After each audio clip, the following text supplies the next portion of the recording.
The LA Kings are winding down their road trip and will be in Buffalo to face the Sabres tonight, looking to bounce back from their disappointing loss in Columbus. We'll preview the game, and there are some lineup changes to talk about, plus good news for Viktor Arvidsson, Brandt Clark, and Drew Doughty. We'll give you all the details next on this edition of Locked on LA Kings. You are Locked On Kings, your daily podcast on the Los Angeles Kings, part of the Locked On Podcast Network, your team every day.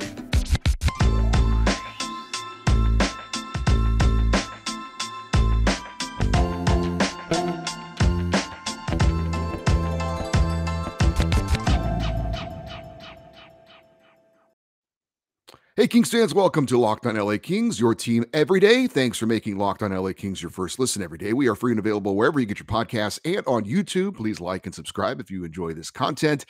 And we have done it. We have reached 1,000 subscribers on the YouTube channel. That was a big number to try and get, but before the end of the year, and you guys did it. So thank you very much for all of you that took the time to like and subscribe to the YouTube channel. It is very much appreciated. Thank you to all who have supported the show, both on the podcast and the YouTube channel. Since I took over the show about 4 months ago, it's been a lot of fun. It's certainly been a bit of an up and down season so far with the Kings. We've had some good things to talk about, some not so good things to talk about, but still plenty of season to go and interesting things to talk about and discuss, and hopefully a lot of good things to talk about and discuss. But again, thank you guys so much. Thousands of subscribers on the YouTube channel. Really appreciate it. And again, thank you so much for all your support of the YouTube channel. I am Eddie Garcia. I am your host of Locked on LA Kings. I've worked in sports media for almost 30 years, 20 plus years at the Fox Sports Radio Network. I'm also co-host of the Puck Podcast, a weekly NHL review show that's been putting out content over the past 16 years, and a passionate LA Kings fan for 30 plus years. The LA Kings play game number 5 of their 6-game road trip in Buffalo against the Sabres this evening. LA comes in with a 15-11-5 record. Buffalo checks in at 12-14-2, which is tied for the third worst record in the Eastern Conference with the Ottawa Senators. Of course, Columbus has the worst record in the East, and the Kings just lost to the Blue Jackets 6-5 in overtime. Still, this is another one of those winnable games for LA. And for what it's worth, the Kings have not lost a regulation game this season against a team in the bottom 10 in the standings. In the NHL, the Kings are 6-0-3 in those games. Buffalo right now has the 7th worst record in the NHL. If you don't know, the Sabres are led by the son of a former LA King. His name is Tage Thompson. His dad, Brett Thompson, was a second-round pick of the Kings back in 1989, played 81 games for LA in the early 90s. As for his son, Tage Thompson, he is a 6'6" center who had a 5-goal game last Wednesday against Columbus. That is very rare. Not a lot of players accomplish that in their career. He's a young player who's already accomplished that. So keep an eye out on the ice for him tonight if you're watching the game, and he'll be hard to miss because he's a big body who is involved in a lot of things. Buffalo is going to start 41-year-old netminder Craig Anderson tonight, but we will not get a matchup of veteran American goalies because Jonathan Quick is not going to start for the Kings. It'll be Phoenix Copley looking to stay undefeated as a member of the LA Kings. There are some lineup changes for the Kings tonight.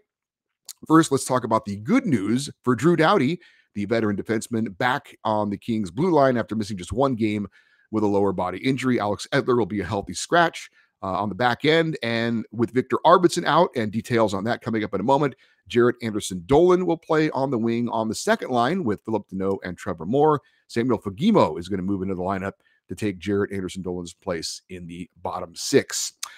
We'll talk more about the goaltending in a moment, but what would we like to see tonight from the LA Kings? Well, obviously a win. That goes without saying. But more than that, how about a power play goal? The Kings' much improved power play has dried up a bit of late. No power play goals in the last 3 games of the Kings. They are 0 for 8 on their last 8 power plays with the man advantage. How about a goal from Gabe Vilardi? Vilardi still leads the Kings with 13 goals, and that's a new career high for him, and he's still on pace for 35 goals, which would obviously blow his best season out of the water. But he has not scored a goal in the last 6 games for the Kings, and maybe it would be nice to kill 2 birds with 1 stone and have Gabe Vilardi score a power play goal. How about a goal from Buffalo native Alex Iafallo? Since returning from injury, Alex has not found the back of the net yet. He hasn't scored a goal since October 15th. Of course, missed a lot of time because of an injury, but would be nice to see him get one back home tonight with, I'm sure, a lot of friends and family watching. How about the Kings continue to play better defense with a more fundamentally sound goalie in net? As I mentioned, Phoenix Copley is getting the start tonight. And he is, if you paid attention at all, he is a very black and white, nuts and bolts type of a goaltender. Not a lot of movement in net. He doesn't scramble around much. He's not going to make a spectacular save, but he's a big body. He's positionally sound, fundamentally sound. And as you've probably heard Jim Fox say, and I think it's right on, he blocks a lot of pucks just because he's in the right position and because he's a big body and he takes up a lot of the net. And so far, in a very small sample size, it's worked well for the LA Kings. We'll see if that continues. Of course, I wasn't looking for Phoenix Copley to play many games at all after the Kings sent Cal Peterson to the AHL, trying to get him back on track. But this will be Copley's third start with the Kings. And if LA plays well, I would not be surprised at all if Todd McClellan rides the hot hand, maybe even alternate starts with him and Quick, maybe even more if it continues to go the way that Phoenix Copley would love to see it go. Again, it's a very small sample size, but he is 2-0 as an LA King. He's allowed 4 total goals on 51 shots over those 2 games. That's a 2.00 goals against average and a 927 save percentage. He has posted wins over Ottawa and Montreal. Now, is it likely that Phoenix Copley is going to be the answer in net for LA? Probably not. I mean, that would be an amazing story, but hey, sports are full of amazing stories. Who thought Kurt Warner would go from being a guy who bagging groceries in a store to Hall of Fame quarterback? But he got his opportunity and he ran with it. And again, that's a legendary example. But again, who knows? Maybe this is the opportunity that Phoenix Copley needed. And he's getting an opportunity, a lot more than I think a lot of us thought he would. So we'll see how he handles it. We'll see how he takes advantage of it. And in the end, who knows how it stands in the end for Phoenix Copley. But again, it starts with tonight, playing another solid game and in net, and maybe improving to 3-0 as an LA King, only allowing maybe 2 or 3 goals at the most. And we'll see how it goes. So that's a little bit of a preview of tonight's game for the LA Kings in Buffalo against the Sabres. Again, second to last game of the road trip. And again, a winnable game for the LA Kings. We'll see if they take advantage. They have been obviously very up and down on this road trip. They were down in their last game. Perhaps they'll be up in their game coming up tonight. So when the Kings put Cal Peterson on waivers, it was not only to get Cal back on track, but to send a message to the team as well. Has that message been received? We're going to talk about that in a second. But first, I need to let you know that today's episode is brought to you by BetOnline.com, BetOnline.net. I should say betonline.net, not betonline.com, betonline.net. It is your number one source for sports betting information, stats, news, and analysis. Get the latest odds and trends for every professional and amateur league out there, from football to basketball. Of course, the World Cup is winding down. My wife is very disappointed. Her Croatian team did not advance to the final. They also have esports as well at betonline.net from, like I said, all the sports to tell you about. If you love sports podcasts as well, you can find those at BetOnline. It is the fastest and easiest way to get your betting fix. Head to betonline.net today and use your mobile device to learn more. That is BetOnline, where the game starts. So today is the 2-week mark from the 9-8 overtime loss to the Seattle Kraken that resulted in the decision to place Cal Peterson on waivers and eventually send him to the AHL. At the time, head coach Todd McClellan was asked if the decision was in part to send a message to the Kings, and he said, quote, "It damn well should," end quote. Kings veteran defenseman Drew Doughty said about Cal Peterson being sent down, quote, "It's having a wake-up call for everybody in the organization if you're not performing," end quote. So has it been, I guess the question, has it been a wake-up call for the Kings? Have they responded? Since that loss to Seattle and Cal Peterson being sent down, the Kings do have a winning record, barely. They're 3-2-1.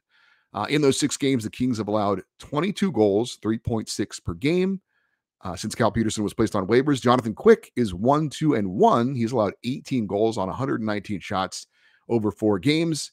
That is a 4.53 goals against average and an 849 save percentage. Those are actually worse numbers than Quick's season averages. Since that Kraken game, the Kings have alternated wins and losses, beat Arizona, lost to Carolina, beat Ottawa, lost to Toronto, beat Montreal, lost to Columbus. So I guess that means the Kings are going to win tonight, hopefully. So when we talk about a wake-up call or sending messages, the answer to if the players received the message or got the wake-up call is based on how they have played and the success they've had since that message and that wake-up call. I think it's fair to say the decision to send Cal Peterson down and the closed-door meeting with GM Rob Blake with the team hasn't really changed much. Are the Kings horrible? No. But are they playing up to expectations? No. If they were, then they wouldn't have had to struggle to get a point in overtime against the Columbus Blue Jackets. Kings have placed a veteran player on waivers. They have, had a closed door meeting. They have shuffled the lines. And so far, I don't think that anyone would say that the message has had the impact that the team hoped it would. So what is the next step? And I'm not sure what the next step is. I'm not sure the Kings have decided on what the next step is going to be. I think that the players have heard the message. I think they've heard the message. Do I think that they care about changing things? I think they care about changing things, but it hasn't happened as of yet. And this all kind of also revolves around expectations versus where the Kings kind of reality is right now as far as the standings. So after 31 games this season, I mentioned it earlier, the Kings are 15, 11, and 5 for 35 points. That's third place in the Pacific Division. After 31 games last season, the Kings were 14, 12, and 5 for 33 points, but were in sixth place in the Pacific Division. So the Kings' record is almost identical to this time a year ago, but they are in a better position in the standings. So I think to some, that fact might camouflage the Kings' issues. To those that just see the standings, they might say that the Kings are doing okay. Sure, they haven't played as well as maybe some people expected, but hey, they're still top three in the division.